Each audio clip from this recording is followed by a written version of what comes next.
So Stephano's playing well at the Spring Arena #2. And these games were played fresh, so Stephano's still hot in the EG lair training for the Red Bull Battlegrounds. Which will look at that manner. Oh. I'm honored to play against you. Haha, thanks. Good luck, have fun, Hwang. Good luck, have fun. That's true. That is Manor Bear. Hwangsin is his real name, right? Yes. Cool. And Hwangsin is the red Protoss player in the top right corner. Boom. From Team Gosu. Don't know what team that is. Never heard of him my entire life. Never heard of it? Let me tell you, it has probably the most fantastic coach over there that talks to all their players as much as possible. You mean Doa? Yes, Doa is absolutely Eric, amazing. I love Eric. He's a cool guy. And in the bottom left, his opponent Stephano from Team Millennium, the Pink Zerg. And Stephano is arguably one of the best foreigners. Had getting third at MLG Spring Arena 2 is no easy feat by any means. Stephano really comfortable in ZVP. By now, everyone has either seen his style, heard his style, or when they've seen it in some shape or form on ladder.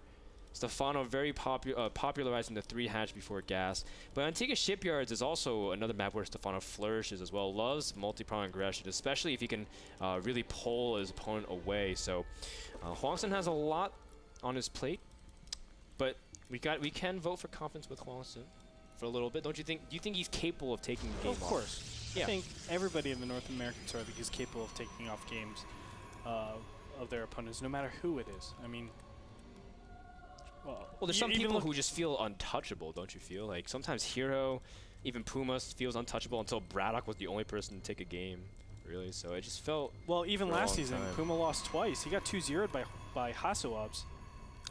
Yeah, Hero's been the only person that looks undefeated. It just looks really hard to touch. Yeah, except but for even last season, Hero had a really close series with Vibe. And they went 2-1 against him. So, like, players that you might not think are capable of taking out, really super strong players, will perform a lot of upsets. And it just shows you the depth of, I think, the league. And it shows you the caliber of play that goes around here. Well, for now, we see Hwangsin going to open pretty standard. Nexus first into a Forge and Cannon Gateway. Now, we saw TT1 do this. More people are walling off on the top of the natural ramp, just more confident in their ability to hold, especially if they scout no gas. Stephano, no doubt, going to get those 3 hatcheries very easily. No contest, really, from Hwangsin. Sometimes we see Protoss players like double pylon block ahead of time preemptively. Hasuabs loves doing that. None here from Hwangsin. Now, the pros and cons of this, it actually saves you a cannon. You don't have to make 2 cannons. A lot of times if you wall over here, it's forced a cannon over here, cannon over here. That is opportunity cost for your tech. Normally you want to get your 2 assimilators out ASAP, or you want to get the probe count out as high as possible, as fast as possible. So, if you get that extra cannon, obviously it hinders that. So just slight differences in build orders. Stephano is joining up very normally now. Some things to keep in mind is Stephano's timings of his buildings, whether it be his geysers, his Roach Warren, as he'll start gassing eminently pretty soon and then start getting his Roach Warren and Evo Chamber simultaneously start +1. Hwangsin has been showing lots of War Prism play with 7 gates, 6 gates, sometimes even not necessarily going War Prism, but going fast Colossus. But nonetheless, Hwangsin notorious for staying on 2 base for a long time, going for strong timing attacks. And a huge indicator is his gas timings as well. Pay attention to when he takes gases number 3 and 4, which would tell us a lot about his indicating build orders. He has switched over a little bit. I've seen him stray away from 2 base. Yeah, I think he's been doing it for quite a long time now.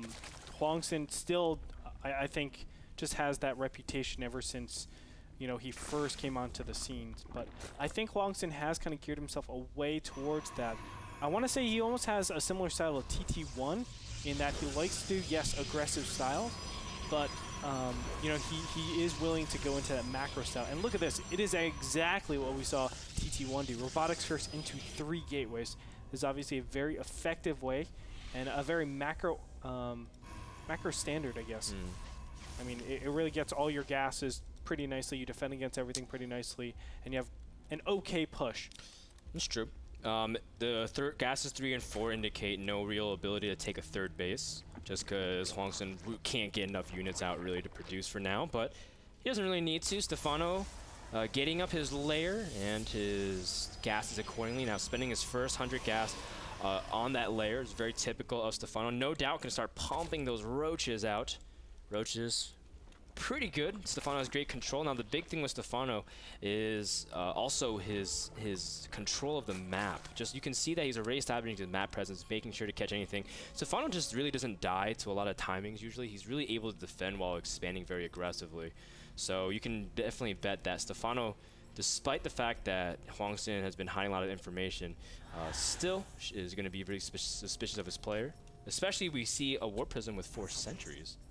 He doesn't have any units that are in the way of these sentries, so it looks like he will be able to get in here. In the meantime, he is investing in Immortals, getting the Twilight Council for continued +2 attack. He actually started his +1 attack pretty late, but this is something that we've seen multiple times from Hwangsin. 4 Zealots to bring as many units forward as possible, try to get Roaches, Zerglings, etc., and then come around behind with, you know, a couple of sentries and stalkers. We'll see. Sometimes he doesn't warp in, sometimes he does warp in. And he tries to get, obviously, a lot of damage done here. So we'll see how well this does. He does let this go for a little bit longer. You can see the sentries didn't go directly into the base, but let's see if he can get there. Oh, the Queen drops to the 3rd. Stephano does have to deal with that. The Warp Prism also trying to see if he can force with the ramp. It's he misses off. Oh no, that's not good for Hwangsin, but he can warp in. That's a big story. He traps one of the Queens, and Stephano under a lot of pressure. Oh, the Roach is trying to squeeze in, but they are a little bit too fat to bypass the force field. You can see that Stephano under heavy pressure. Now the big thing is that these sentries can force field the ramp for an incredibly long time. George trying to go for the sentries, and immediately Hwangsin picks up, knowing that he's actually outstayed his welcome. Killing the Queens, pretty vital in terms of letting Stephano hit that 200 purely off Roaches, but looks like Hwangsin is backing off for now. Is that enough damage, Andre? I don't know. It's hard to tell. He's at 71 Harvesters at this point, so I mean that's really, really difficult to say. But he's retained all of his sentries. He did lose 4 Zealots, but that's a pretty measly loss. And what he's done is committed a ton of Roaches at this point. Now, I don't know whether or not to say that's enough or not, but off of this, he is starting up with an Immortal push. So you can see the thought process behind Hwangsin's play. It's, let's get my opponent to force a lot of Roaches out, and then I'll get the direct counter to that. It's very similar to the Void Rays, forcing his opponent to get Hydras out, and then you go Colossus. This is going to just force the Roaches, and you get Immortals. Yeah, and the few Immortals from Hwangsin is more than enough to really hold that ramp if he can really get the count out. Now, his Warp Prism is still out into the map with sentries. His first sentries, very important energy, and Stephano just constantly maxing. Oh my goodness. Uh-oh. Just a sheer amount. Oh no, wrong time, Hwangsin. Oh, bad time to be these sentries out in the open. They can't cover all the area, and Stephano moves out here.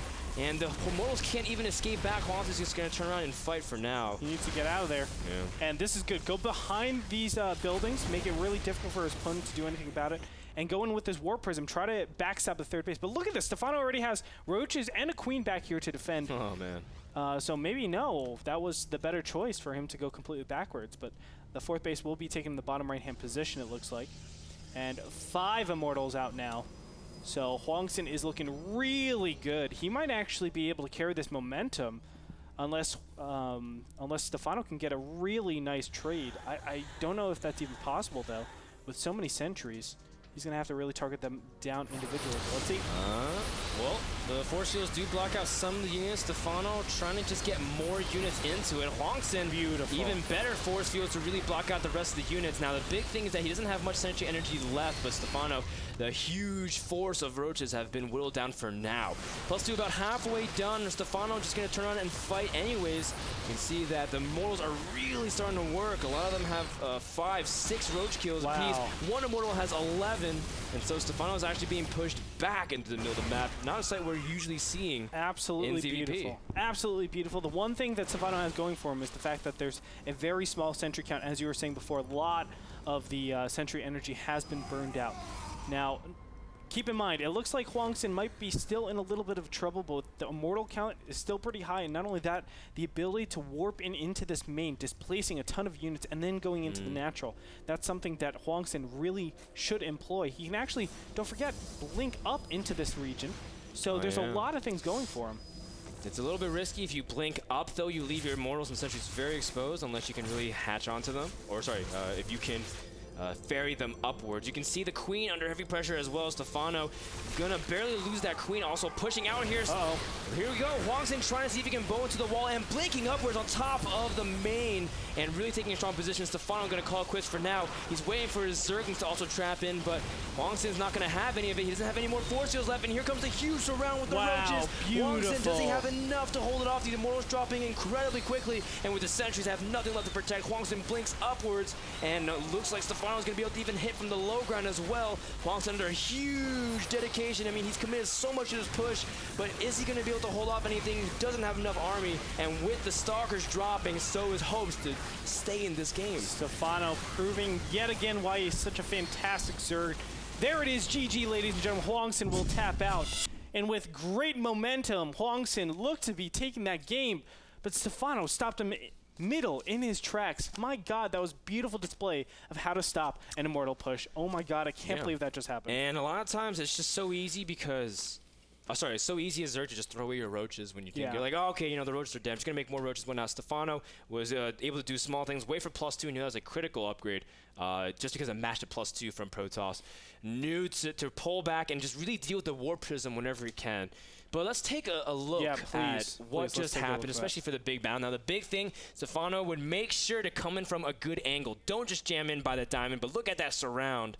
And even if he had this surround here, Stephano knows, like, okay, I just need to back up. The sentries are out of energy. That's key. Yeah. That backup was actually the game winner right here because it stops all those sentries. It gives the power to those bottom roaches. And look at that. He just moves directly into his opponent. And normally, at this case, it's either you need a lot of momentum with these immortals, keep them alive, and just win, cost efficient, and then your opponent's dead. Or it's your immortals trade, but now I have so many stalkers in my army that I can just be completely sufficient on stalkers.